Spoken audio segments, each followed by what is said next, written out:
আজকে আপনাদের আলু ঝুরির সাথে গুঁড়া মাছ রান্না করার সহজ একটি রেসিপি শেয়ার করব, যেটা খেতে খুবই সুস্বাদু হয়।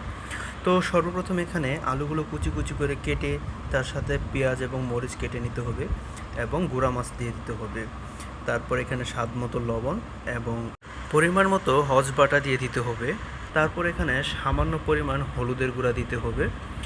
দেন হলুদের গুঁড়ার পর এখানে দিতে হবে স্বাদ অনুযায়ী মরিচের গুঁড়া, যতটুকু স্পাইসি পছন্দ করেন সেই অনুযায়ী মরিচের গুঁড়ো দিয়ে নেবেন। তারপর এখানে দিতে হবে সয়াবিন তেল। আপনারা চাইলে এখানে সরিষার তেলটাও ইউজ করতে পারেন, তো আমরা সয়াবিন তেলটা ইউজ করেছি। এখন এটা ভালো মতো মিক্স করে নিতে হবে হাত দিয়ে নেড়ে চেড়ে। তো এই তো দেখতেই পাচ্ছেন মিক্স করার পর কত সুন্দর একটা কালার চলে এসেছে। এখন এটা আপনারা মিডিয়াম ফ্লেমে রান্না করবেন, দেন গরম গরম ভাতের সাথে এটা আপনারা এনজয় করতে পারেন। এভাবে যদি রান্না করে খান, বিশ্বাস করেন এটা খেতে খুবই সুস্বাদু হয়।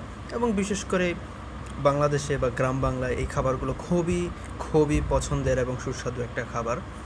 তো আমার ভিডিওগুলো দেখার জন্য এবং পাশে থাকার জন্য আপনাদের সবাইকে ধন্যবাদ। আমার চ্যানেলটিকে সাবস্ক্রাইব করবেন। Thank you.